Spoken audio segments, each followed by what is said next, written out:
Hello, everyone. I hope you are doing well. Welcome to another session of newspaper analysis brought to you by Island IAS Ignite Foundation. ഇന്ന് നമ്മൾ discuss ചെയ്യാൻ വേണ്ടി പോകുന്നത് August 9th സാറ്റർഡേയിലെ news ആർട്ടിക്കിൾസിനെ കുറിച്ചിട്ടാണ്. അപ്പോൾ basically ഇന്ന് കുറച്ച് interesting ആയിട്ടുള്ള ആർട്ടിക്കിൾസ് വന്നിട്ടുണ്ട്. ബട്ട് നമുക്ക് മേജറായിട്ട് വന്നിട്ടുള്ളത് കുറച്ച് ട്രംപ് അദ്ദേഹം പ്രഖ്യാപിച്ചിട്ടുള്ള കുറേ കാര്യങ്ങളിൽ ഉണ്ടാകുന്ന ആഫ്റ്റർ എഫക്ട്സിനെ കുറിച്ചുള്ള കുറച്ച് അനാലിസിസ് ആണ്. അപ്പോൾ ആദ്യത്തെ article it is going to be 2 of the editorials from Indian Express plus കുറച്ച് അവിടെ ഇവിടെയായിട്ട് സ്കാറ്റർ ചെയ്ത് ഹിന്ദുവിൽ വന്ന ന്യൂസാണ്. അപ്പോൾ ഇങ്ങനെ ഒരു കൊളാജ് ഓഫ് ന്യൂസസിനെ ആയിരിക്കും നമ്മൾ ഇന്ന് അനലൈസ് ചെയ്യാൻ വേണ്ടി പോകുന്നത്. പിന്നെ PM ഉജ്ജ്വല യോജനയെ പറ്റിയിട്ടുള്ള ഒരു ന്യൂസ് വന്നിട്ടുണ്ട്. അതുപോലെ തന്നെ നമ്മൾ 2 ദിവസം മുന്നേ നമ്മൾ ഡിസ്കസ് ചെയ്തിരുന്നു ട്രസ്റ്റ് ഇൻ ദി ഇലക്ട്രൽ സിസ്റ്റത്തിനെ കുറിച്ച്. അതുപോലെ തന്നെ ഇപ്പോൾ ഒരു ഇത് വന്നിട്ടുണ്ട്, നമ്മുടെ ഒപ്പോസിഷൻ ലീഡറായിട്ടുള്ള ശ്രീ രാഹുൽ ഗാന്ധി കുറച്ച് അലിഗേഷൻസ് കൊണ്ടുവന്നതിനെ ബേസ് ചെയ്തിട്ടുള്ളൊരു എഡിറ്റോറിയലാണ്. നമുക്കതൊന്ന് നോക്കാം. അതുപോലെ കുറച്ച് ഇമ്പോർട്ടൻ്റ് ആയിട്ടുള്ള 2-3 ന്യൂസ് ഉണ്ട്. നമുക്ക് ന്യൂസ് വരുന്ന സമയത്ത് അത് കാണാം. So moving to the first article. ആദ്യത്തെ തന്നെ നമുക്കറിയാം ട്രംപ് അദ്ദേഹം നമ്മളൊരു ന്യൂസ് കണ്ടതാണ്. നമ്മൾ ദ തിങ് ഇസ് നമ്മൾ ഡെവലപ്പിംഗ് ആയിട്ടുള്ള ഒരു ഇൻസിഡൻസിനെ നമ്മൾ എന്നും കവർ ചെയ്തുകൊണ്ടിരുന്നു കഴിഞ്ഞാൽ ആക്ച്വലി അത് ബോറായി പോവും ആൻഡ് എന്നും അത് എപ്പോഴും മാറിക്കൊണ്ടിരിക്കും. So there is no point in analysing issue based on some things. അപ്പോൾ അതുകൊണ്ട് നമ്മൾ ഈ ഒരു ഇഷ്യൂ ഓൺഗോയിങ് ആണ്, ഇനിയും വീക്സിൽ അത് വന്നുകൊണ്ടിരിക്കും. അപ്പോൾ ഇമ്പോർട്ടൻ്റ് ആയിട്ട് എന്തെങ്കിലും വരുന്ന സമയത്ത് നമ്മൾ എടുക്കും. അപ്പോൾ എല്ലാ ന്യൂസിലും ആക്ച്വലി ഇന്ന് ഹിന്ദു ആയാലും ഇന്ന് എക്സ്പ്രസ് ആയാലും നമ്മൾ അറിയാം 50% tariff rate Trump actually announce ചെയ്തിട്ടുണ്ട്. അപ്പോൾ അത് കാരണം നമ്മൾ കണ്ടു prime minister Modi is going to visit China for the SCO summit, Shanghai corporation organisation summit. അങ്ങനെ അദ്ദേഹം ചൈനയിലേക്ക് പോവുകയാണ് ആഫ്റ്റർ 7 years. അപ്പോൾ ആ ഒരു രീതിയിലാണ് നമ്മൾ ഈ ഒരു ന്യൂസിനെ കാണേണ്ടത്. നമുക്കറിയാം ഓൾറെഡി നമുക്ക് റഷ്യയും ഇന്ത്യയുമായിട്ട് ഭയങ്കര ടൈം ടെസ്റ്റഡ് ആയിട്ടുള്ള നമുക്കൊരു റിലേഷൻ ഉണ്ട്. Because we are actually strategic partners ആണ്. India has a special and privilege strategic partnership with Russia. പക്ഷേ നമുക്ക് നമ്മുടെ ആപത്ഘട്ടങ്ങളിലും നമ്മൾ നേരിട്ട പ്രതിസന്ധി ഘട്ടങ്ങളിലൊക്കെ നമുക്കൊരു ട്രസ്റ്റഡ് പാർട്ട്ണർ റഷ്യ ആയിരുന്നു. അതുപോലെ ഇപ്പോഴും നിലനിർത്തുകയാണ്. പക്ഷേ US നമുക്കെതിരെ കൊണ്ടുവരുന്ന കുറേ താരിഫ് കാരണം we are moving closer to Russia and China. So ഇതാണ് നമുക്ക് ആക്ച്വലി ബേസിക്കലി എല്ലാവരും ഇൻഫർ ചെയ്യുന്നത്. അപ്പോൾ അങ്ങനെ നമുക്ക് ബ്രിക്സ് എന്ന് പറഞ്ഞിട്ടൊരു ഓർഗനൈസേഷൻ ഉണ്ട്. Brazil, Russia, India, China and south America. ഇതുപോലെ തന്നെ വേറെ കുറച്ച് രാജ്യങ്ങളുണ്ട്. മെയിനായിട്ട് വരുന്ന ഈ 5 രാജ്യങ്ങളാണ്. അപ്പോൾ ഇതൊരു ബ്ലോക്കായിട്ട് വരുന്നുണ്ട്. അപ്പോൾ അത് കുറച്ചുകൂടെ സ്ട്രോങ് ആവും എന്ന് കുറേയൊക്കെ ഇൻഫർ ചെയ്യുന്നുണ്ട്. അപ്പോൾ ഇതിനകത്ത് ബേസിക്കലി ട്രംപ് ചെയ്യുന്ന കുറച്ച് കാര്യങ്ങൾ, അതിന് ഉണ്ടാകുന്ന പല എഫക്ട്സ് എന്തൊക്കെയാണ് എന്നുള്ള കുറിച്ചാണ് ഡിസ്കസ് ചെയ്യുന്നത്. ആദ്യത്തിനകത്ത് വേറൊന്നുമില്ല, Trump and the president of Russia mister Putin അവർ മീറ്റ് ചെയ്യാൻ പോവുകയാണ് most probably the coming week itself. അതിന് മുന്നേ ട്രംപ് ആക്ച്വലി മീറ്റ് ചെയ്യും. ട്രംപിനെയാണ് നെക്സ്റ്റ് വീക്ക് മീറ്റ് ചെയ്യുന്നത്. പിന്നെ Putin is actually coming to India for the Russia India summit. So അത് നമുക്ക് ആ ഡെവലപ്മെൻറ്റ്സ് അപ്പോൾ വരുമ്പോഴേക്ക് നോക്കാം. ഇത് അതിൻ്റെ കൂടെ തന്നെ ആക്ച്വലി ഇന്ത്യൻ എക്സ്പ്രസ്സിൽ വന്നിട്ടുള്ള ഒരു എഡിറ്റോറിയലാണ് ക്ലൈമറ്റ് ഡിനയലിസം. അതായത് നമ്മൾ കുറച്ച് നാളായിട്ട് ഇപ്പോൾ ഈ ഒരു ആഴ്ചയായിട്ട് നമ്മൾ ഡിസ്കസ് ചെയ്യുന്ന സമയത്ത് ക്ലൈമറ്റ് ചേഞ്ച് എത്രമാത്രം റിയൽ ആണെന്നുള്ളതും അതിൻ്റെ പല എക്സാമ്പിൾസ് നമ്മൾ കണ്ടു. Can you recall some of them? ആദ്യം നമ്മൾ ജപ്പാൻ്റെ ഒരു കേസ് കണ്ടു. Japan is experiencing the hottest climate that is ever experienced by the country in its history. 42 degree Celsius അവിടെ മേളിൽ കിടക്കുന്ന ഒരു രാജ്യത്തിന്. അതുപോലെ തന്നെ നമ്മൾ 2 ദിവസം മുന്നേ നമ്മൾ വേറൊരു സാധനം കണ്ടു, ഗ്രേറ്റ് ബാരിയർ റീഫിൻ്റെ. It is experiencing coral bleaching. അതെന്താണെന്ന് നമ്മൾ കഴിഞ്ഞ ക്ലാസ്സിൽ പറയുകയുണ്ടായി. അപ്പോൾ ഇതിൻ്റെ കൂടെ തന്നെ ഞാനൊരു ചോദ്യം ചോദിക്കട്ടെ. ഈ ജപ്പാൻ ആക്ച്വലി ഈ ഒരു ഫേസ് ചെയ്യുന്ന സമയത്ത് അവരൊരു ഹീറ്റ് റെസിസ്റ്റൻറ്റ് റൈസ് വെറൈറ്റി കണ്ടുപിടിച്ചു. അതിൻ്റെ പേര് നമ്മൾ പറഞ്ഞിരുന്നു, ഓർക്കുന്നുണ്ടാവുമെന്ന് കരുതുന്നു. എമി ഹൊക്കോറോ എന്നാണ് അതിൻ്റെ പേര്. അപ്പോൾ ഇതൊക്കെ ജസ്റ്റ് ഒന്ന് കണക്ട് ചെയ്ത് പഠിക്കുക. അപ്പോൾ ഇങ്ങനെ ഒരു രീതിയിൽ നിൽക്കുന്ന സമയത്ത് climate change is very real and it is actually a serious threat that we are facing. ഇന്നലത്തെ നമ്മൾ എഡിറ്റോറിയലിനകത്തും ഒരു ICJയുടെ advisory opinion is going to be a boost for climate action ഒക്കെ നമ്മൾ കണ്ടതാണ്. അപ്പോൾ അതിൻ്റെ പാർട്ടായിട്ട് വരുമ്പം US government actually national climate assessment എന്ന് പറഞ്ഞിട്ട് ഒരു റിപ്പോർട്ട് പ്രൊഡ്യൂസ് ചെയ്യുന്നുണ്ടായിരുന്നു കഴിഞ്ഞ ഒരു 25 വർഷങ്ങളോളമായിട്ട്. അപ്പോൾ ഇത് ഭയങ്കര ഒരു കോംപ്രിഹെൻസീവ് ആയിട്ടുള്ള ഒരു അനാലിസിസ് ആണ്. ഗ്ലോബൽ വാർമിംഗ് ആൻഡ് ഇമ്പാക്റ്റിനെ കുറിച്ചുള്ള ഡേറ്റയാണ്. അപ്പോൾ ഇദ്ദേഹം എന്ത് ചെയ്തു എന്ന് വെച്ച് കഴിഞ്ഞാൽ ട്രംപ് അഡ്മിനിസ്ട്രേഷൻ ആ ഒരു പ്രോജക്റ്റിൽ വർക്ക് ചെയ്യുന്ന ഒരു 100ഓളം ആൾക്കാരെ പിരിച്ചുവിട്ടിട്ടുണ്ടായിരുന്നു. ഇത് ആൻഡ് വഴിയെ നമുക്ക് പറയാം ഈ ഒരു US എന്ന് പറയുന്നത് it's been engulf with lot of wild fires, അങ്ങനെ പോലത്തുള്ള ഒരുപാട് storms and wild fire, cyclones, hurricanes എന്നാണ് അവിടെ ആ ഒരു റീജിയനിൽ നമ്മൾ വിളിക്കുന്നത്, നമ്മുടെ ഇവിടുത്തെ സൈക്ലോൺസിനെ. അപ്പോൾ ഇത്രയും ഭയങ്കരമായിട്ട് ക്ലൈമറ്റ് ചേഞ്ചിന് കുറേ എഫക്റ്റ് ആയിട്ട് വരുന്ന സാധനങ്ങളൊക്കെ അനുഭവിക്കുന്ന ഒരു രാജ്യമായിട്ട് പോലും ദേ ആർ ആക്ച്വലി ഡിസ്മിസ്ഡ് ഈ പറഞ്ഞ ഇത്രയും hundreds of scientist working on ദിസിനെ. ആൻഡ് ഈ റിപ്പോർട്ട്സിനെ അവർ നിർത്തിവെച്ചു. ആക്ച്വലി ഈ ഒരു വെബ്സൈറ്റ് ഹോസ്റ്റ് ചെയ്യുന്ന സാധനത്തിന് ഈ റിപ്പോർട്ട്സ് ഒക്കെ അവർ ഡിലീറ്റ് ചെയ്തു. പിന്നെ കുറച്ച് ചേഞ്ചസ് ഒക്കെ വരുത്തി എന്നാണ് അതിനകത്ത് പറയുന്നത് ആ റിപ്പോർട്ട്സിന് റിപ്പോർട്ട്സിനകത്തൊക്കെ. ഇതിൽ ഭയങ്കര ഡിസ്റ്റർബിംഗ് ആയിട്ട് എനിക്ക് വായിക്കുമ്പോൾ തന്നെ എനിക്ക് തോന്നിയ ഒരു ഇതെന്ന് പറയുന്നത്, ഇവരിപ്പോൾ ആക്ച്വലി പറഞ്ഞുകൊണ്ടിരിക്കുന്നത് they are actually projecting the positive side of carbon dioxide. They are saying that green house gas emissions, നമ്മൾ കൊച്ചു ക്ലാസ്സിൽ നമ്മൾ പഠിക്കുന്നത്, green house gas emissions are promoting global greening without actually acknowledging the extreme events that are happening these days. അപ്പോൾ അവർ പറയുന്നത് നമ്മൾ global warming ചെയ്യുന്നതും എമിറ്റ് ചെയ്യുന്നതൊന്നും ഒരു വലിയ പ്രശ്നമൊന്നും അല്ല, അതൊക്കെ ഗ്ലോബൽ ഗ്രീനിങ്ങിന് സഹായിക്കും, ഇതൊന്നും നമ്മൾ പറയുന്നതൊക്കെ ഭയങ്കര ഓവർ എംഫസിസ് ആണ് നമ്മൾ കൊടുക്കുന്നത് എന്നുള്ള ഭയങ്കര ഡൗൺ പ്ലേ ആണ് ചെയ്യുന്നത്. അതാണ് ക്ലൈമറ്റ് ഡിനയലിസം എന്ന് പറഞ്ഞിട്ട് ഈ എഡിറ്റോറിയലിന് ഹെഡിങ് വരാനായിട്ട് കാരണം. ക്ലൈമറ്റ് ചേഞ്ച് എന്നുള്ളൊരു സംഭവം തന്നെ ഇല്ലാന്ന മട്ടിലാണ് അവരുടെ ആക്ഷൻസ് ഒക്കെ പോകുന്നത് എന്നുള്ള രീതിക്കാണ് കാര്യം. നമ്മൾ ഇന്നലത്തെ ICJയുടെ ആർട്ടിക്കിൾ നമ്മൾ ഡിസ്കസ് ചെയ്യുന്ന സമയത്ത് നമ്മൾ കണ്ടു, അതിനകത്ത് ട്രംപിൻ്റെ ഫസ്റ്റ് ടേമിൻ്റെ സമയത്ത് 2017 സമയത്ത് നമ്മുടെ പാരീസ് ക്ലൈമറ്റ് അഗ്രിമെൻറ്റ് 2015 സൈൻ ചെയ്ത അഗ്രിമെൻറ്റിൽ നിന്നും USA വിഡ്രോ ചെയ്തിരുന്നു. അത് പിന്നീട് ജോ ബൈഡൻ വന്ന സമയത്തായിരുന്നു അത് റീജോയിൻ ചെയ്തിരുന്നത്. വീണ്ടും അതിനകത്ത് പുള്ളി അത്ര കമ്മിറ്റ്മെൻറ്റ് കൊടുക്കുന്നില്ല ട്രംപ് ഒരു സെക്കൻഡ് ടേമിന് വന്നതിന് ശേഷം. അപ്പോൾ ഇങ്ങനെ നമ്മൾ ക്ലൈമറ്റ് ചേഞ്ചിന് നമുക്ക് പോരാടാൻ വേണ്ടി ഗ്ലോബലി ഒരു സ്റ്റെപ്പ് എടുക്കുന്ന സമയത്തൊക്കെ US ഇങ്ങനെ പിന്മാറുന്നത് അത്ര ശരിയല്ല. And they are promoting the alternate narrative as well. അപ്പോൾ ഇതെല്ലാം തന്നെ അവരൊരു വേൾഡ്സ് ലാർജസ്റ്റ് എക്കണോമിയാണ് and it is the second largest green house gas emitter after China. അപ്പോൾ ഇങ്ങനൊരു രീതിയിൽ ഇരിക്കുമ്പം അമേരിക്കയുടെ ഒരു retreat from the climate actions is going to be not going to be in a good direction. Because നമുക്കൊരു global resolve നമുക്ക് വേണം ഇപ്പോഴത്തെ ചാലഞ്ചിനെ കൺഫ്രണ്ട് ചെയ്യുന്ന സമയത്ത്. So America being A major player should be part of that, but sadly it is not the case. അപ്പോൾ അതുപോലെ തന്നെ നമുക്ക് കുറച്ച് ഇൻട്രസ്റ്റിംഗ് ആയിട്ടുള്ള ഇതുമായിട്ട് കണക്ട് ചെയ്ത് വരുന്നത്, ട്രംപ്സിൻ്റെ പോളിസീസുമായിട്ട് കണക്ട് ചെയ്ത് വരുന്നതായിട്ട് നമുക്ക് ഒരുമിച്ച് ഇത് നോക്കാം. അപ്പോൾ ഇതിനകത്ത് നമ്മുടെ ഒരു former Indian ambassador to the USA ആണ് മിസ്റ്റർ അരുൺ സിംഗ്. അപ്പോൾ അദ്ദേഹം ഇതിനെ നമുക്കൊന്ന് ഒരു അനലൈസ് ചെയ്യുന്നുണ്ട്. ഇത് നമ്മൾ 2 ദിവസം മുന്നേ എഡിറ്റോറിയലൊക്കെ നമ്മൾ അനലൈസ് ചെയ്തിട്ടുള്ള കാര്യമാണ്. എന്തുകൊണ്ടാവാം നമ്മളുടെ മേളിൽ 50% താരിഫ് പ്രഖ്യാപിച്ചിട്ടുണ്ടാവുക. നമുക്കറിയാം ഈ റഷ്യൻ ഓയിൽ ബൈ ചെയ്യുന്നത് ഒരു ഫാക്ടർ ആണെങ്കിലും അതൊരു ജസ്റ്റ് ഒരു കവറാണ്, ഒരു മറയാണ്. അതുമാത്രമല്ല മേജറായിട്ട് റീസൺ ഉണ്ടായിക്കൊണ്ടിരിക്കുക. കാരണം റഷ്യൻ ഓയിൽ ബൈ ചെയ്യുന്നത് നമ്മളെക്കാട്ടിലും എത്രയോ മടങ്ങാണ് ചൈന ബൈ ചെയ്യുന്നതും യൂറോപ്യൻ യൂണിയൻ, അതായത് US-ൻ്റെ അലയായിട്ട് കാണപ്പെടുന്നതാണ് യൂറോപ്യൻ യൂണിയൻ. അവർ നമ്മളെക്കാട്ടിലും പർച്ചേസ് ചെയ്യുന്നുണ്ട്. പക്ഷേ അവർക്ക് മേലിൽ ഇത്രയും വലിയ സാങ്ഷൻസ് ഒന്നും പ്രഖ്യാപിക്കുന്നില്ല. നമുക്ക് 50% is going to be one of the highest tariff rates in the country. എന്തുകൊണ്ടാവാം? നമ്മളിത് പറഞ്ഞിട്ടുണ്ട്, ജസ്റ്റ് ഒന്ന് ഓർത്ത് നോക്കൂ. കാര്യം എന്താ, നമുക്കിപ്പോൾ ആക്ച്വലി ഒരു ട്രേഡ് ഡീൽ നമ്മൾ സംസാരിച്ചുകൊണ്ടിരിക്കുക. അപ്പോൾ ആ ട്രേഡ് ഡീൽ സംസാരിക്കുന്ന സമയത്ത് USA വോൺസ് അഗ്രികൾച്ചറൽ മാർക്കറ്റ് ആക്സസ് പ്ലസ് നമ്മുടെ ഡയറി പ്രോഡക്ട്സിലും GM ക്രോപ്സും നമ്മൾ പറയും, ജനറ്റിക്കലി മോഡിഫൈഡ് ക്രോപ്സ്. ഈ പല സെക്ടേഴ്സിലും US-ൽ നമ്മുടെ മാർക്കറ്റ് ആക്സസ് വേണം. പക്ഷേ നമ്മുടെ കുറച്ച് റെഗുലേറ്ററി കൺസേൺസും പിന്നെ നമ്മുടെ ഫാർമേഴ്സിന് അത് ചിലപ്പോൾ ദോഷകരമായേക്കാം, നമ്മുടെ മാർക്കറ്റൊക്കെ ചിലപ്പോൾ അവർ പിടിച്ചെടുത്തേക്കാം എന്ന കാരണത്താൽ ഇന്ത്യ നമ്മൾ റെസിസ്റ്റ് ചെയ്ത് നിൽക്കുകയാണ് ആ മെഷേഴ്സിനെ. അപ്പോൾ ട്രംപിന് എപ്പോഴും അദ്ദേഹത്തിന് ഫേവറബിൾ ആയിട്ടുള്ളൊരു ഡീല് കൊണ്ടുവരിക എന്നുള്ളതാണ് അദ്ദേഹത്തിൻ്റെ ഒരു നയം. അപ്പോൾ അങ്ങനത്തെ ഒരു ഡീലിന് നമ്മൾ വഴങ്ങാതിരിക്കുമ്പം പുള്ളി നമ്മൾ പഠിച്ചു ബുള്ളിയിങ് ടാക്ടിക്സ്, നമുക്കെതിരെ കുറച്ച് സാങ്ഷൻസും ഇങ്ങനെ താരിഫൊക്കെ പ്രഖ്യാപിച്ച് പുള്ളിയുടെ വഴിക്ക് കൊണ്ടുവരിക. അതിന് വേണ്ടിയിട്ടാണ് ഈ റഷ്യ ഒരു മറവായിട്ട് വെച്ചേക്കുന്നത്. അതാണ് ഈ ആർട്ടിക്കിൾ ഇതിനകത്ത് പറയുന്നത്. നമ്മൾ കാര്യം എന്ത്, ഈ ഒരു ആർട്ടിക്കിൾ പറയുന്നതിൻ്റെ റീസൺ തന്നെ ഇതിന് മുൻപും ട്രംപ് ഇങ്ങനെ ചെയ്തിട്ടുണ്ട്, but not aggressively like this much. അദ്ദേഹത്തിൻ്റെ ഫസ്റ്റ് ടേമിൻ്റെ സമയത്ത് ഇറാനിൽ നിന്നും വെനസ്വേലയിൽ നിന്നും നമ്മൾ ഓയിൽ ബൈ ചെയ്യാൻ പാടില്ല എന്ന് പുള്ളി പറഞ്ഞിട്ടുണ്ട്. അപ്പോൾ ആ സമയത്ത് ആക്ച്വലി നമ്മളിത് കേൾക്കുകയായിരുന്നു ചെയ്തിരുന്നത്. അത് ലോകത്തെമ്പാടുള്ള ഏകദേശം ഉള്ള രാജ്യങ്ങളും അത് അനുസരിക്കുകയായിരുന്നു. അത് അവർ തമ്മിലുള്ള ഒരു ഇൻറ്റേർണൽ പ്രശ്നങ്ങളുണ്ട്, വെനസ്വേല, ഇറാൻ ആൻഡ് US തമ്മിൽ. അത് നമുക്ക് വേറൊരു ദിവസം ഡീറ്റെയിൽ ആയിട്ട് പറയും. Iran and US are not in good terms. Okay, അപ്പോൾ ഇതിനകത്ത് നമുക്ക് ഈ ഒരു സമയത്ത് കറൻ്റ്ലി ഒരു 35% ഓഫ് ദി ഓയിൽ ഇമ്പോർട്ട്സും ഇപ്പോൾ ഇന്ത്യയിൽ റഷ്യയിൽ നിന്നാണ് ആക്ച്വലി വരുന്നത്. അപ്പോൾ നമുക്ക് റഷ്യന് ഇപ്പം നമ്മൾ അന്ന് ഇറാൻ്റെ അടുത്ത് മേടിക്കുന്നില്ല എന്ന് പറഞ്ഞതുപോലെ റഷ്യയിൽ നമുക്ക് അങ്ങനെ തള്ളിക്കളയാൻ പറ്റില്ല. Because Russia has been always a trusted friend of India. എപ്പോഴൊക്കെ നമുക്ക് ആവശ്യമുണ്ടോ Russia has been always there. And നമ്മുടെ ഒരു നാഷണൽ ഇമ്പോർട്ടൻസിൻ്റെ ആവശ്യത്തിന് വേണ്ടിയിട്ടാണ് നമ്മൾ ബൈ ചെയ്യുന്നത്. എവിടെ ഡിസ്കൗണ്ടഡ് ആയിട്ടുള്ള ഓയിൽ കിട്ടുമോ നമ്മൾ അവിടെ നിന്ന് എടുക്കും. അപ്പോൾ ഇതിനകത്ത് ഇദ്ദേഹം പറയുന്നത് തന്നെ ലാർജ്ലി ഒരു വൺ സൈഡഡ് ആയിട്ടുള്ള ഒരു ട്രേഡ് ഡീൽ അദ്ദേഹത്തിന് വേണം. ആർക്ക്? ട്രംപിന് അവർക്ക് കാരണം നമുക്കറിയാം ഇന്ത്യയും US-ഉം തമ്മിൽ ഒരുപാട് ട്രേഡ് ഡെഫിസിറ്റ് ഉണ്ട്. ആർക്ക്? US ആണ് കുറേ കാശ് നമുക്ക് ഇവിടെ തരാനായിട്ടുള്ളത് ഒരു ബേസിക് ട്രേഡ് ടേംസിനകത്ത് പറയുമ്പോഴത്തേക്കും. അപ്പോൾ അവർക്ക് ഫേവറബിൾ ആയിട്ടുള്ള ഒരു ഡീൽ ക്ലോസ് ചെയ്യുകയാണെന്നുണ്ടെങ്കിൽ അവരുടെ ട്രേഡ് ഡെഫിസിറ്റ് കുറയും. അതാണ് പുള്ളിയുടെ ഉദ്ദേശം. അപ്പോൾ അതിന് നമ്മൾ വഴങ്ങി കൊടുക്കാതിരിക്കുമ്പം കുറച്ച് ഇങ്ങനത്തെ കാര്യങ്ങളൊക്കെ ചെയ്യുന്നു എന്ന് മാത്രം. അപ്പോൾ ഇതാണ് നമുക്ക് ബേസിക്കലി ഈ ഒരു ഇത് പറയുന്നത്.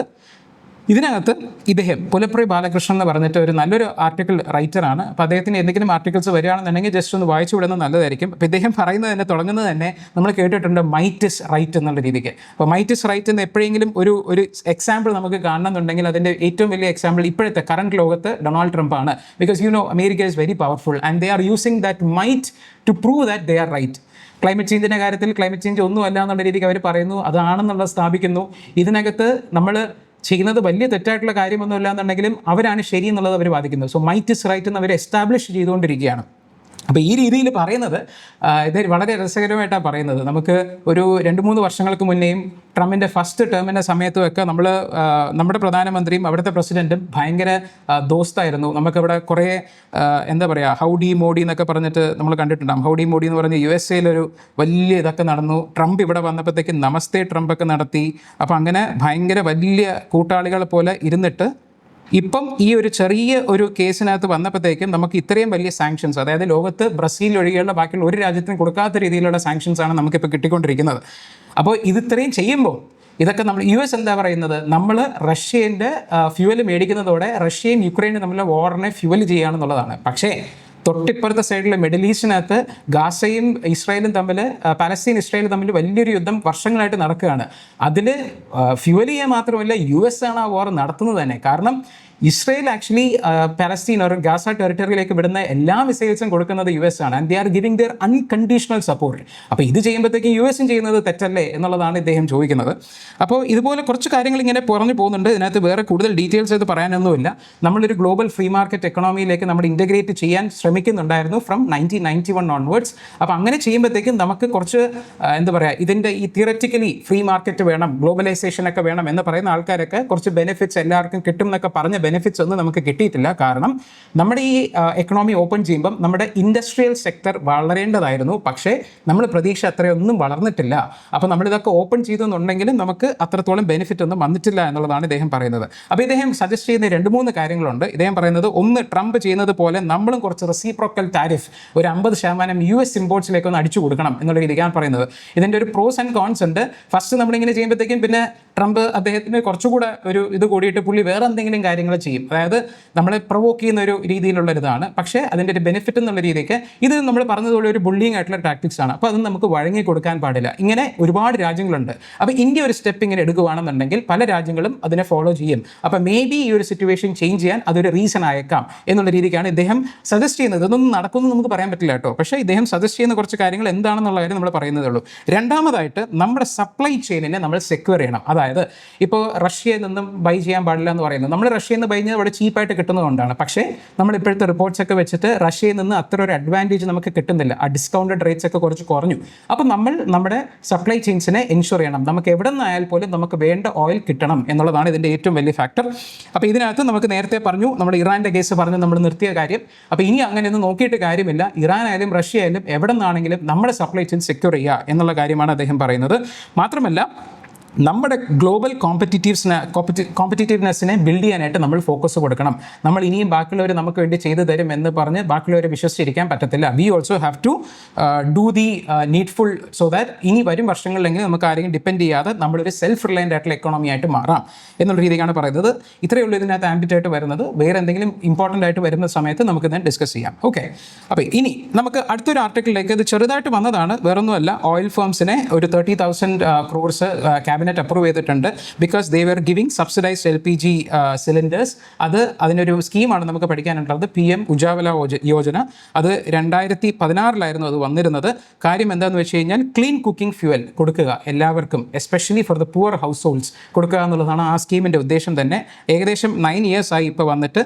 അപ്പോൾ അതിൻ്റെ ഏറ്റവും വലിയ കാര്യം തന്നെ, മുൻപ് ഈ LPG സിലിണ്ടേഴ്സ് ഒന്നും നമുക്കറിയാം നമ്മുടെ വീടുകളിൽ മിക്കവാറും ഉണ്ടാകുന്നതായിരിക്കും. പക്ഷേ മിക്കവാറുള്ള റൂറലായിട്ടുള്ള പുവർ പ്ലേസസിലത്തൊക്കെ ആ ഒരു നമ്മുടെ പഴയ സെറ്റപ്പ് ആയിട്ടുള്ള വിറകടുപ്പും ബാക്കിയുള്ള ഈ ഫയർവുഡ് കൗഡൻസ് ഒക്കെ വെച്ചിട്ടാണ് വരുന്നത്. ഇതിൻ്റെ 2 issues ഉണ്ട്. ഒന്ന്, it is very harmful for the environment because it is releasing lots of carbon dioxide and methane, അതുപോലെ ഗ്രീൻ ഹൗസ് ഗ്യാസസ് ഒക്കെ വരുന്നു. അത് കാരണം ഗ്ലോബൽ വാർമിംഗ് ഉണ്ടാകുന്നു, അത് കാരണം ക്ലൈമറ്റ് ചേഞ്ച് ഉണ്ടാകുന്നു. അതുപോലെ തന്നെ രണ്ടാമത്, മിക്കവാറും നമുക്ക് ഈ ഗ്രാമങ്ങളിലൊക്കെ കുക്ക് ചെയ്യുന്നത് ലേഡീസ് ആയിരിക്കുമല്ലോ, നമ്മുടെ അമ്മമാരായിരിക്കുമല്ലോ. അപ്പോൾ അവർ കുക്ക് ചെയ്യുമ്പം ഈ പുകയൊക്കെ അവർ ശ്വസിച്ച് അവർക്കും ഹെൽത്ത് ഇഷ്യൂസ് ഒരുപാട് വരുന്നു. അപ്പോൾ ഇതിനെ ടാക്കിൾ ചെയ്യാൻ വേണ്ടിയിട്ട് ഈ LPG cylinders which is actually considered clean, അതിനെ നമുക്ക് അഫോർഡബിൾ ആയിട്ടുള്ള പ്രൈസിൽ കൊടുക്കുക. അപ്പോൾ എങ്ങനെയാണ് നമുക്കൊരു സാധനം അഫോർഡബിൾ ആക്കുക? ഫ്രീ ആയിട്ട് കൊടുത്തു കഴിഞ്ഞാൽ അത് അതിനൊരു വാല്യൂ ഉണ്ടാവില്ല. അപ്പോൾ നമുക്ക് കുറച്ച് പൈസ നമ്മളിന്ന് കുറച്ച് കൊടുക്കും. ആ കുറയ്ക്കുന്ന പൈസ government will take the responsibility and pay the companies. അതാണ് നമ്മൾ സബ്സിഡി എന്ന് പറയുന്നത്. അപ്പോൾ അങ്ങനെ സബ്സിഡി കൊടുക്കുന്ന ഒരു സ്കീമാണ് പ്രധാനമന്ത്രി ഉജ്ജ്വല യോജന. അപ്പോൾ അതിനെക്കുറിച്ചുള്ള ജസ്റ്റ് ഒരു ആർട്ടിക്കിളായിരുന്നു വന്നിരുന്നത്. കാര്യം വേറൊന്നുമല്ല, ഈ ഒരു കുറച്ച് നമുക്ക് പ്രൈസസ് ഒക്കെ നല്ല കൂടിയിരിക്കുന്ന സമയത്ത് അത് കൺസ്യൂമറിലേക്ക് അഫക്റ്റ് ചെയ്യാതിരിക്കാൻ ഓയിൽ കമ്പനീസ് ഒന്നും കുറച്ച് പിടിച്ചിട്ടാണ് ആക്ച്വലി ആ ഒരു റേറ്റിനെ കൊടുത്തിരുന്നത്. ഇതിനകത്ത് പറയുന്നത് തന്നെ 1230 രൂപ സംതിങ് ഉണ്ടായിരുന്ന സമയത്ത് actually it was being sold at 803 rupees. അപ്പോൾ അങ്ങനത്തെ കുറച്ച് നഷ്ടങ്ങളൊക്കെ ഈ കമ്പനീസ് വന്നിട്ടുണ്ട്. അപ്പോൾ അവരെ കോമ്പൻസേറ്റ് ചെയ്യാൻ വേണ്ടിയിട്ട് government is actually clearing the ഡെപ്റ്റ്. അത്രയേ ഉള്ളൂ ഇതിനകത്ത് നമുക്ക് പറയാനായിട്ട്.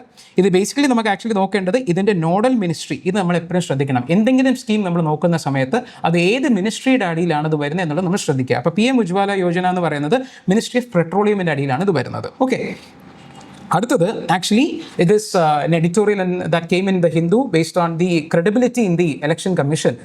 നമ്മുടെ ഒപ്പോസിഷൻ ലീഡർ ആയിട്ടുള്ള Shri Rahul Gandhi, he has raised very substantial allegations against the election commission. അത് നമ്മൾ മിക്കവാറും എല്ലാവരും സോഷ്യൽ മീഡിയാസിലൊക്കെ കണ്ടിട്ടുണ്ടാവണം.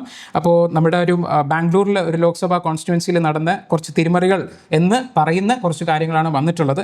കുറേ പേർക്ക് ഈ EPIC നമ്പേഴ്സ് എന്ന് പറയും, നമ്മുടെ വോട്ടർ ID കാർഡ് നമ്പർ, അതെല്ലാവർക്കും കുറേ പേർക്ക് ഐഡൻറ്റിറ്റിക്കലാണ്. കുറേ പേര് ഒരേ കോൺസ്റ്റിറ്റ്യുവൻസിയിൽ തന്നെ മൾട്ടിപ്പിൾ ടൈംസ് രജിസ്റ്റർ ചെയ്തിട്ടുണ്ട്.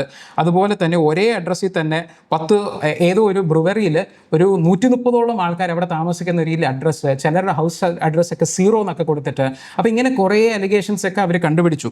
അപ്പോൾ ഈ ഒരു കാര്യത്തിനെ കുറിച്ചാണ് ഇത് വരുന്നത്. അപ്പോൾ ഇത് ബേസിക് തിങ് ഇസ്, ഒരാളുടെ വോട്ട് നമ്മുടെ ഒരു സിസ്റ്റത്തിൽ ഒരു പ്രിൻസിപ്പിൾ ഉണ്ട്, 1 person 1 vote എന്നുള്ളൊരു പ്രിൻസിപ്പിൾ.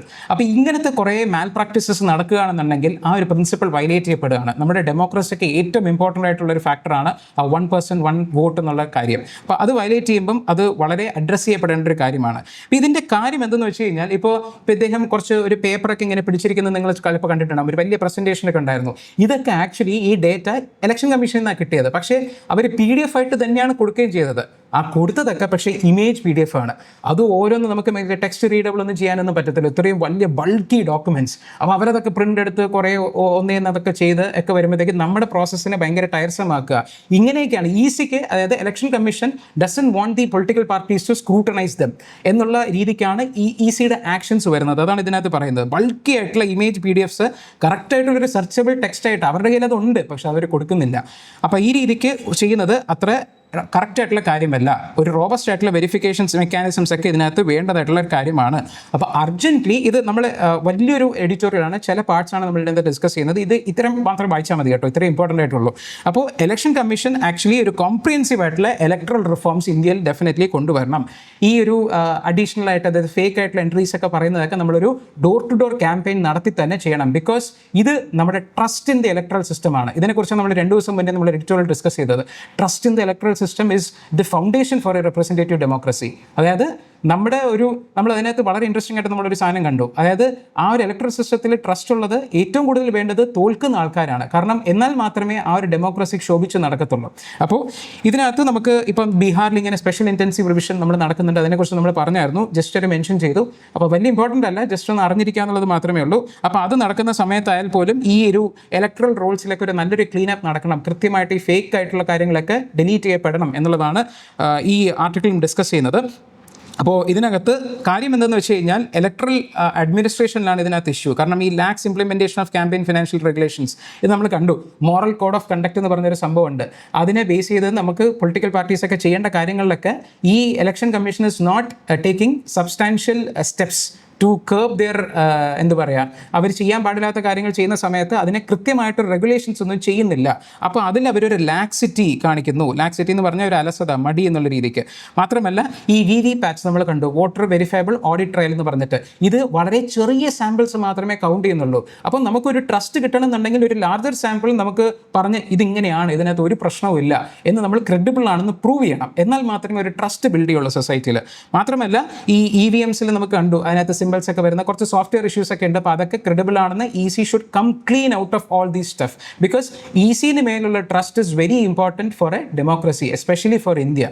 അപ്പോൾ അതാണ് ഇതിനകത്ത് പറയുന്നത്. മാത്രമല്ല കുറേ CCTV ഫുട്ടേജ് ഒന്നും അവർ സ്റ്റോർ ചെയ്ത് വെക്കാറില്ല. അപ്പോൾ ഇതൊക്കെ ECയുടെ ഭാഗത്തുണ്ടാകുന്ന തെറ്റാണ്. It is actually the erosion of institutional trust. അതായത് ECI എന്ന് പറയുന്നത് ഒരു കോൺസ്റ്റിറ്റ്യൂഷണൽ ബോഡിയാണ്, വിച്ച് വി എന്താ പറയുക, അതിന് നമ്മളൊരു വലിയൊരു ഹൈ റെസ്പെക്റ്റോടെയാണ് നമ്മൾ കാണുന്നത്. പക്ഷേ അതിന് വേണ്ട മര്യാദ കൊടുക്കണം എന്നുണ്ടെങ്കിൽ അതിലേക്കൊരു നമുക്ക് ട്രസ്റ്റ് വേണം. അതാണ് ഇതിനകത്ത് ബേസിക്കലി പറയുന്നത്, വേറൊന്നുമല്ല. ഇത് ജസ്റ്റ് ലാസ്റ്റ് മെൻഷൻ ചെയ്യുന്നത് ഇത് 2023 വന്നൊരു ആക്ട് പ്രകാരമാണ്. ഇലക്ഷൻ കമ്മീഷണർ തീരുമാനിക്കുന്ന സമയത്ത് അതിന് മുന്നേ നടന്നൊരു അൻഡ്രൂ ബറൻവാൾ കേസിനകത്ത് കോടതി പറഞ്ഞത് chief justice of India should be also part of the appointments committee. പക്ഷേ അത് ഒരു ബില്ല് കൊണ്ടുവന്നിട്ട് അദ്ദേഹം CJIനെ ഒഴിവാക്കിയിരുന്നു. അപ്പോൾ അത് പാടില്ല, CJയും കൂടെ വേണം. 3 രീതിയിലുള്ള ആൾക്കാരും വേണം. അതായത് പ്രധാനമന്ത്രി, leader of opposition as well as chief ജസ്റ്റിസും വേണം എന്നുള്ളതാണ്. ഇപ്പം അങ്ങനെയല്ല. ഈ 2023 ആക്ട് വന്നപ്പോഴത്തേക്കും ചീഫ് ജസ്റ്റിസിനെ മാറ്റിയിട്ട് ഒരു മിനിസ്റ്റർ നോമിനേറ്റഡ് ബൈ പ്രധാനമന്ത്രി എന്നുള്ള രീതിക്ക് ആക്കി. അപ്പോൾ അങ്ങനെ പാടില്ല എന്നുള്ള രീതിക്കാണ് ഇത് വരുന്നത്. ഇത്ര മാത്രമേ ഇതിനകത്ത് നമുക്ക് ഇതാക്കുന്നുള്ളൂ. ഇപ്പം നമ്മൾ നേരത്തെ പറഞ്ഞ പോലെ ഒരു ഡെമോക്രാറ്റിക് ഇൻസ്റ്റിറ്റ്യൂഷൻ്റെ ക്രെഡിബിലിറ്റി വരുന്നത് it is going to be getting stronger by more scrutiny. അപ്പോൾ ഈ സ്ക്രൂട്ടണി ചെയ്യുന്നതിന് ഇങ്ങനെ ഈസി ആൾക്കാർക്ക് നോക്കാൻ പറ്റാത്ത കാര്യങ്ങളെ കൊടുത്ത് ചെയ്യാവുന്നതിന് പകരം ഈ രീതിയിൽ നമ്മൾ ചെയ്യുക. they should be making scrutiny more visible to the public so that they can build trust in the system. അപ്പോൾ ഇതാണ് ഇതൊരു basic idea you should always have in mind. Okay, കാരണം ഇത് നിങ്ങളുടെ മൈൻഡിൽ ഉണ്ടാവണം. ബിക്കോസ് നിങ്ങൾ ഇങ്ങനെ വേണം ചിന്തിക്കാനായിട്ട്. അല്ലാന്നുണ്ടെങ്കിൽ നമ്മളും ഇതേപോലെ എന്തോ വായിച്ചു പോകുന്നുള്ള രീതിക്ക് പോലെ ആയിപ്പോകും. So have this in mind. നമ്മൾ അടുത്ത ആർട്ടിക്കിളിലേക്ക് നമ്മൾ പോവുകയാണ്. ഇത് ആക്ച്വലി ഇത്ര ഇമ്പോർട്ടൻ്റ് ആണോ ചോദിച്ചു കഴിഞ്ഞാൽ അങ്ങനെ ഫീൽ ചെയ്തില്ല. പക്ഷേ ഒരു 2-3 days ആയിട്ട് കണ്ടിന്യൂസ്ലി എല്ലാ ന്യൂസ് പേപ്പറിലും വരുന്നതുകൊണ്ട് നമ്മൾ എടുക്കുകയാണ്. ബേസിക്കലി വേറൊന്നുമല്ല, ഒരു ഹൈക്കോർട്ടിലെ ജഡ്ജ് ആക്ച്വലി എന്താ പറയുക, ഒരു സിവിൽ കേസായിട്ട് നമ്മൾ കാണേണ്ട സാധനത്തിന് ക്രിമിനൽ പ്രൊസീഡിങ്സ് ഇനീഷ്യേറ്റ് ചെയ്തു. അപ്പോൾ അത് ചെയ്തപ്പോഴത്തേക്കും ഒരുപാട് ഡീറ്റെയിൽസിലേക്ക് നമ്മൾ പോകേണ്ട കാര്യമില്ല, ഇത് ജസ്റ്റ് ഒരു കണ്ടെക്സ്റ്റ് അറിഞ്ഞാൽ മതി. അപ്പോൾ അതറിഞ്ഞപ്പോഴത്തേക്കും ഈ ഓപ്പോസിറ്റ് ആൾക്കാർ സുപ്രീം കോടതി പറഞ്ഞപ്പോഴത്തേക്കും supreme court took note of this and they actually took a somewhat harsh step. അവർ പറഞ്ഞതെന്ന് വെച്ച് കഴിഞ്ഞാൽ, സുപ്രീം കോടതിയിൽ ഒരു ബെഞ്ച് പറഞ്ഞതെന്ന് വെച്ച് കഴിഞ്ഞാൽ, ഈ പറഞ്ഞ പർട്ടിക്കുലർ ഹൈക്കോടതി ജഡ്ജ് അദ്ദേഹം ഇനി മുതൽ ഒരു ക്രിമിനൽ കേസസും ജഡ്ജ് ചെയ്യാൻ പാടില്ല ടിൽ ഹിസ് റിട്ടയർമെൻറ്റ് എന്നുള്ള രീതിക്ക് ഒരു വെർബലി ഒരു ഓർഡർ പ്രഖ്യാപിച്ചു. അപ്പോൾ അത് കുറച്ച് ഹാർഷായിട്ടാണ് കാണപ്പെട്ടത്. എന്താ ഇത്രയും ഒരു സിവിലും ക്രിമിനലും കൂടെ നിങ്ങൾക്ക് ഡിസ്റ്റിങ്വിഷ് ചെയ്താൻ അറിയാൻ പറ്റുന്നില്ലേ എന്നുള്ള രീതിക്കായിരുന്നു അത് പറഞ്ഞത്. അപ്പോൾ ഇത് അതിന് മുന്നേ ഒരു വന്ന ന്യൂസ് ആയിരുന്നു. അപ്പോൾ എന്താ ചെയ്തതെന്ന് വെച്ച് കഴിഞ്ഞാൽ, ഈ അലഹാബാദിലെ ഒരു ഹൈക്കോടതി ജഡ്ജിനെയാണ്. അപ്പോൾ അലഹാബാദിലെ ഹൈക്കോർട്ടിലുള്ള ജഡ്ജസ് എല്ലാവരും കൂടെ ഒരു ഫുൾ കോർട്ട് മീറ്റിംഗ് കൂടി. ഫുൾ കോർട്ട് മീറ്റിംഗ് എന്ന് പറയുന്നത് വേറെ ഒന്നുമല്ല, ആ ഒരു കോർട്ടിലെ എല്ലാ ജഡ്ജസും തമ്മിൽ കൂടിച്ചേർന്ന് ഇരിക്കുന്ന ഒരു ഗ്യാതറിംഗ് ആണ്. ഇതിന് പ്രത്യേകിച്ച് ഒരു റൂൾസ് ഒന്നുമില്ല. ആ chief justice of India, supreme കോർട്ടിലാണെങ്കിൽ ചീഫ് ജസ്റ്റിസ് ഓഫ് ഇന്ത്യ, അല്ലാതെ ഹൈക്കോർട്ടിലാണെന്നുണ്ടെങ്കിൽ ആ ഹൈക്കോർട്ടിലെ ചീഫ് ജസ്റ്റിസിന് തീരുമാനിക്കാം എപ്പോൾ വേണോ ഫുൾ കോർട്ട് മീറ്റിംഗ്. എന്തെങ്കിലും ഇമ്പോർട്ടൻ്റ് ആയിട്ടുള്ള കാര്യങ്ങൾ ഡിസ്കസ് ചെയ്യാനായിരിക്കും അവർ വരുന്നത്. പ്രത്യേകിച്ച് റൂൾസ് ആൻഡ് റെഗുലേഷൻസ് ഒന്നുമില്ല, എങ്ങനെ വേണോ കണ്ടക്ട് ചെയ്യാം. അപ്പോൾ ഇതിനകത്ത് ഈ ഒരു ഫുൾ കോർട്ട് മീറ്റിംഗ് കൂടിയിട്ട് അവർ പറഞ്ഞു, സുപ്രീം കോടതി ഇങ്ങനെ പറഞ്ഞാലും അതിനെ നമുക്ക് അനുസരിക്കാൻ പറ്റില്ല. Because constitutional കോർട്ട്സ് have their own freedom. അവരുടെ ഹൈക്കോർട്ടിൻ്റെ കാര്യങ്ങൾ ചെയ്യാനായിട്ട് അവർക്ക് തന്നെ ഒരു ഇതുണ്ട് എന്നുള്ള രീതിക്ക് അവർ പറഞ്ഞു. Because they don't have superintendence, supreme court does not have administrative superintendence over high courts എന്നുള്ള രീതിക്ക് അവർ പറഞ്ഞു. അപ്പോൾ അത് കുറച്ച് നല്ലൊരു സ്ട്രോങ് ഒപ്പോസിഷൻ വന്നു. അപ്പോൾ അങ്ങനെ വന്നപ്പോഴത്തേക്കും ബേസിക്കലി ഇന്നലെ സുപ്രീം കോർട്ട്, അപ്പെക്സ് കോർട്ട് എന്ന് പറഞ്ഞ് ഉദ്ദേശിക്കുന്നത് സുപ്രീം കോർട്ടാണ്. അപ്പോൾ അവർ ആ റിമാർക്ക് അഗൈൻസ്റ്റ് ദാറ്റ് ഹൈദരാബാദ് ഹൈക്കോടതി ജഡ്ജിനെ ഒന്ന് ഇതാക്കി. Because chief justice of India also അദ്ദേഹം ആ ബെഞ്ചിലില്ലായിരുന്നു. അപ്പോൾ അദ്ദേഹം ഇടപെട്ടു, ഇതിങ്ങനെ കുറച്ച് ഹാർഷായി പോയി. അപ്പോൾ അവർ പറഞ്ഞത് തന്നെ they didn't want to embarrass that particular judge. ആ ഒരു ഡിഗ്നിറ്റി ഓഫ് ദി ജുഡീഷ്യറി, ഒരു സിവിൽ ആൻഡ് ക്രിമിനൽ കേസിനെ പോലും തിരിച്ചറിയാൻ പറ്റാത്തതാണോ ഇദ്ദേഹം എന്ന് പറഞ്ഞ രീതിക്ക് ഒരു വെർബലി കൊടുത്തതാണ്. പക്ഷേ അത് അത്ര ഇമ്പോർട്ടൻ്റ് അല്ല, കുഴപ്പമില്ല എന്നുള്ള രീതിക്ക് അവർ പറഞ്ഞു. അപ്പോൾ ഇതായിരുന്നു ബേസിക്കലി ഈ ഒരു ആർട്ടിക്കിളിൻ്റെ ക്രക്സ് എന്ന് പറയുന്നത്. അടുത്ത ആർട്ടിക്കിളിലേക്ക് പോവാം. NASA is going to send a nuclear reactor to the moon. ഞാനിത് വായിച്ചപ്പോഴത്തേക്ക് അങ്ങനെയൊക്കെ ഉണ്ടോ എന്നുള്ള രീതിയിൽ കരുതി. പക്ഷേ ഇത് മറ്റേ വാർ ടൈപ്പായിട്ടുള്ള സംഭവമൊന്നുമല്ല, പേടിക്കാനായിട്ടുള്ള സംഭവമൊന്നുമല്ല. ഇത് ബേസിക്കലി ന്യൂക്ലിയർ ടെക്നോളജീൻ്റെ ഒരു ഫെയർ ആയിട്ടുള്ള യൂസിന് വേണ്ടിയിട്ടാണ് നമ്മളിത് ചെയ്യുന്നത്.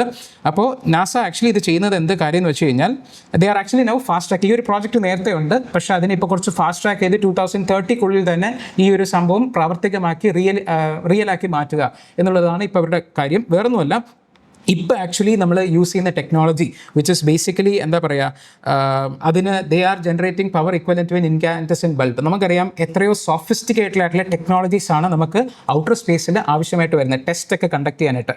അപ്പോൾ power availability is very crucial.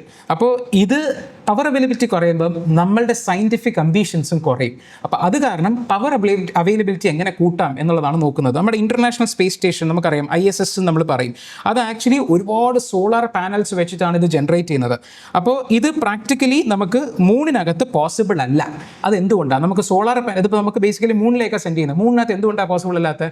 മൂണിൽ ഭയങ്കര കോൾഡാണ്. It is very further away from the sun when compare to earth. മാത്രമല്ല അവിടെ ഡാർക്കർ സൈഡ് ഓഫ് ദ മൂണും ഉണ്ട്. അവിടെയും നമുക്ക് ചിലപ്പോൾ എക്സ്പെരിമെൻറ്റ്സ് കണ്ടക്ട് ചെയ്യേണ്ടി വരും. അപ്പോൾ ആ ഒരു കേസ് വരുന്ന സമയത്ത് നമുക്ക് solar panel is not a viable option. അപ്പോൾ നമുക്ക് എന്ത് ചെയ്യാം? ന്യൂക്ലിയർ റിയാക്ടേഴ്സ്, നമുക്കിവിടെ ന്യൂക്ലിയർ എനർജി നമ്മൾ ക്രിയേറ്റ് ചെയ്യുന്നത് പോലെ nuclear reactors can be use to power the scientific equipments as well as the launching machine also അവിടെ പോകുന്നതിലേക്ക്. അപ്പോൾ കുറച്ചുകൂടെ എഫിഷ്യൻ്റ് ആവും എന്നുള്ള രീതിക്കാണ് പറയുന്നത്. ഇത് ഫസ്റ്റ് ടൈം അല്ല, ഇതിന് മുന്നേയും ന്യൂക്ലിയർ പവർ നമ്മൾ ഉപയോഗിച്ചിട്ടുണ്ട്. വോയേജർ 1 ആൻഡ് വോയേജർ 2 എന്ന് പറഞ്ഞിട്ട് അത് ബേസിക്കലി വേറൊന്നുമല്ല, ഔട്ടർ സ്പേസിലേക്കുള്ള ഒരു മിഷനാണ്. 1970s ആയിരുന്നു അത് വിട്ടിരുന്നത്. അതിപ്പോഴും still it is alive. It has actually gone past our solar system. അപ്പോൾ നമ്മൾ സോളാർ സിസ്റ്റത്തിനും അപ്പുറത്തുള്ളതിനാണ് നമ്മൾ ഔട്ടർ സ്പേസ് എന്ന് വിളിക്കുന്നത്. അപ്പോൾ അവിടേക്ക് ഈ ജേർണി ഇപ്പോഴും കണ്ടിന്യൂ ആണ്. പക്ഷേ ആ സമയത്ത് നമ്മൾ പ്ലൂട്ടോണിയമാണ് ആക്ച്വലി യൂസ് ചെയ്തിരുന്നത്. അത് റേഡിയോ ആക്റ്റീവ് ഡിക്കേയിൽ ഉണ്ടാകുന്ന ഹീറ്റാണ് അത് ഇലക്ട്രിസിറ്റി കൺവേർട്ട് ചെയ്യുന്നത്. പക്ഷേ അത് നമുക്ക് പോരാ. ഇറ്റ് ഇസ് ആക്ച്വലി ബേസിക്കലി ഒരു ബാറ്ററി ടൈപ്പാണ്. നമുക്ക് കുറച്ചുകൂടെ മോർ പവർഫുൾ ആയിട്ട് സിസ്റ്റം നമുക്ക് വേണം, യുറേനിയം ബേസ്ഡ് ആയിട്ടുള്ള സംഭവം, which will release much more energy. അപ്പോൾ അതിന് വേണ്ടിയിട്ടാണ് നമ്മൾ ഈ സംഭവം ചെയ്യുന്നത്. അപ്പോൾ പക്ഷേ നമുക്കിതിനകത്ത് നോട്ട് ചെയ്യേണ്ടത്, മൂണിൽ നമുക്ക് ഇവിടുത്തെ ഒരു ന്യൂക്ലിയർ റിയാക്ടർ വർക്ക് ചെയ്യുന്നത് പോലെ മൂണിൽ വർക്ക് ചെയ്യില്ല. കാര്യം എന്താണെന്ന് വെച്ച് കഴിഞ്ഞാൽ അത് it should be very small and light enough to fit inside rocket. ഇത് അവിടെ എത്തിക്കണ്ടേ? അപ്പോൾ ഒരു റോക്കറ്റിനകത്ത് ഇതെല്ലാം കൂടെ കൊള്ളിക്കണം. പക്ഷേ നമ്മൾ കണ്ടിട്ടുള്ള എല്ലാ ന്യൂക്ലിയർ പ്ലാന്റ്സിൻ്റെയും ഫോട്ടോ കാണുമ്പോഴത്തേക്കും ഒരു വലിയ ഏരിയയാണ്. അപ്പോൾ ഇതിനെങ്ങനെ നമ്മൾ ചുരുക്കി മിനിയേച്ചറായിട്ട് കൊണ്ടുവരും എന്നുള്ള സംഭവം അയൺമാൻ കാണുന്നവരാണെന്നുണ്ടെങ്കിൽ ഇതിനുള്ള ഉത്തരം അയൺമാനോട് ചോദിക്കാൻ നിങ്ങൾ പറയുമായിരിക്കും. പക്ഷേ അത് സിനിമയാണ്. നമുക്ക് റിയൽ ലൈഫിൽ അങ്ങനത്തെ ഒരു ടെക്നോളജി നമ്മൾ ഡെവലപ്പ് ചെയ്ത് വരുന്നതേ ഉള്ളൂ. So that is one of the practical difficulties. മാത്രമല്ല ഈ ഒരു കുറേ സേഫ്റ്റി പ്രിക്കോഷൻസ് ഉണ്ട്. നമ്മൾ മൂണിൽ എത്തുന്നതിന് മുന്നേ ഇത് ഓൺ ആവാൻ പാടില്ല. അപ്പോൾ മൂണിൽ എത്തിയതിന് ശേഷം ഇത് എങ്ങനെ നമ്മൾ ചെയിൻ റിയാക്ഷൻ ട്രിഗർ ചെയ്യും, ഇങ്ങനെ കുറേ ഫാക്ടേഴ്സ് ഉണ്ട്. അപ്പോൾ മാത്രമല്ല നമുക്കറിയാം ന്യൂക്ലിയർ റിയാക്ഷൻ ചെയ്യുന്ന സ്ഥലത്ത് ഒരു humongous amount of heat energy വരും. അപ്പോൾ ഇതിനൊക്കെ അബ്സോർബ് ചെയ്യുന്നത് ഇവിടെ വാട്ടറും കൂളൻ്റ് ഒക്കെ വെച്ചിട്ടാണ്. അപ്പോൾ അവിടെ നമ്മൾ മൂണിലാണെന്നുണ്ടെങ്കിൽ വാട്ടറും ഇല്ല, വാട്ടർ ഉണ്ട് പക്ഷേ നമുക്ക് എക്സ്ട്രാക്റ്റബിൾ ക്വാണ്ടിറ്റീസ് അല്ല, എയറും അധികമില്ല. അപ്പോൾ അതിനെങ്ങനെ നമ്മൾ ചെയ്യും? ഇത്രയും വലിയൊരു ടെമ്പറേച്ചറിനകത്ത് എങ്ങനെ നമുക്ക് എഫിഷ്യൻ്റ് ആയിട്ടൊരു മെഷീൻ ഓപ്പറേറ്റ് ചെയ്യാൻ പറ്റും? ഇങ്ങനെ കുറച്ച് കാര്യങ്ങളൊക്കെ ഉണ്ട്. അപ്പോൾ survivability in hot temperature is the സംഭവം. ഇപ്പോൾ ഇത്രയേ ഉള്ളൂ. ഇതൊരു ഡെവലപ്പിംഗ് ഇഷ്യൂ ആണ്. ജസ്റ്റ് ഒരു ഇന്ത്യൻ എക്സ്പ്രസ്സിൽ ഒരു എക്സ്പ്ലെയിൻ ആർട്ടിക്കിൾ വന്നപ്പോഴത്തേക്കും ജസ്റ്റ് ഒന്ന് പറഞ്ഞതേ ഉള്ളൂ.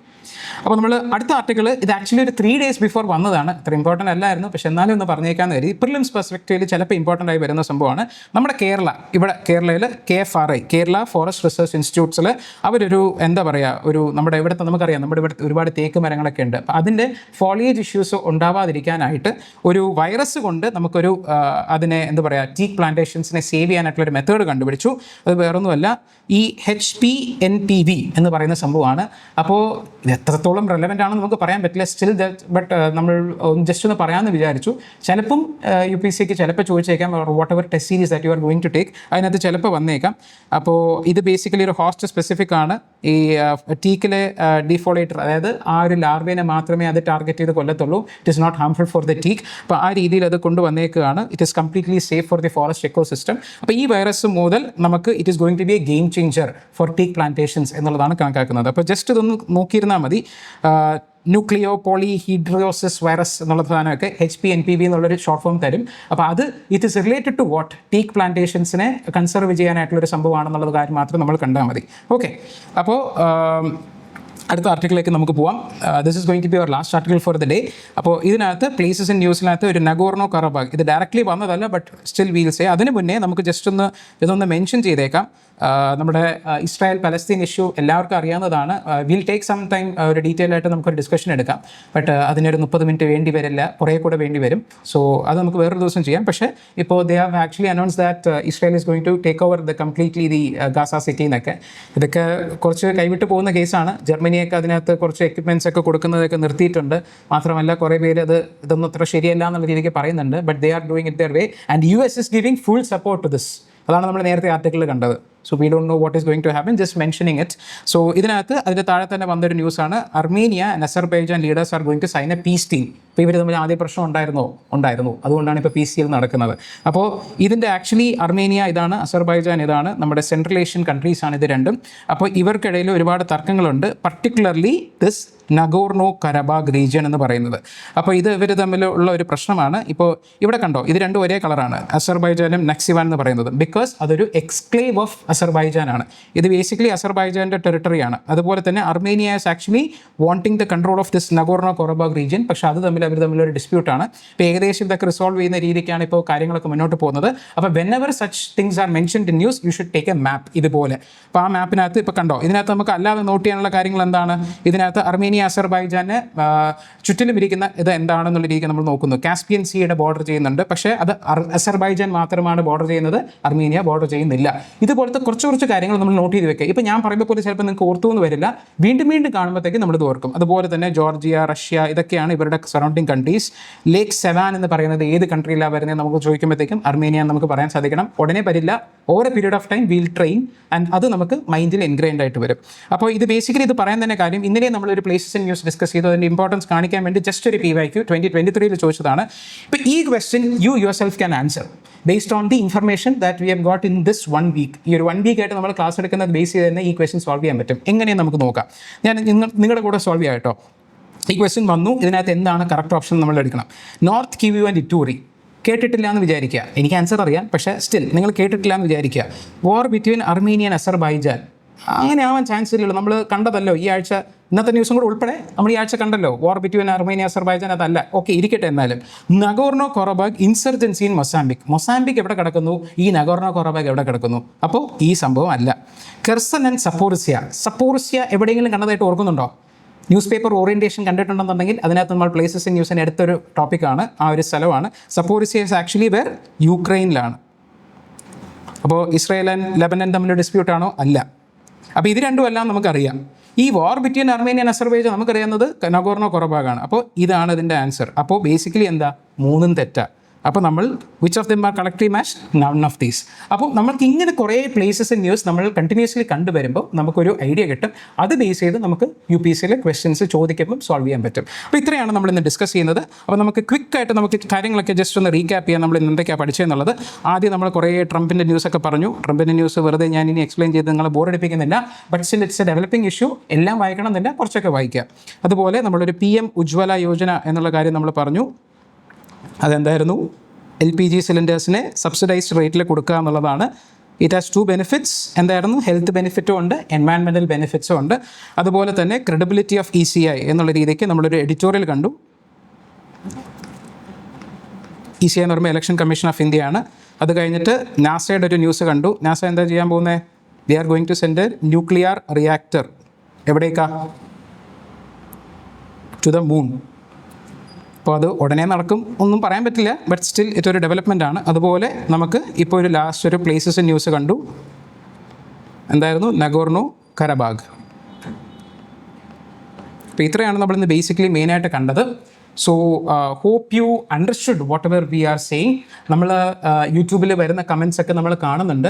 കുറച്ച് പേര് കുറച്ച് പ്രിലിം സ്പെസിഫിക് ന്യൂസ് വേണം എന്നുള്ള കാര്യം പറയുന്നുണ്ട്. കുറച്ച് പേര് എഡിറ്റോറിയൽ ഡിസ്കസ് ചെയ്യാമോ എന്ന് പറയുന്നുണ്ട്. നമ്മൾ റിപ്ലൈ ഇട്ടിട്ടുണ്ട് അതിനകത്ത്.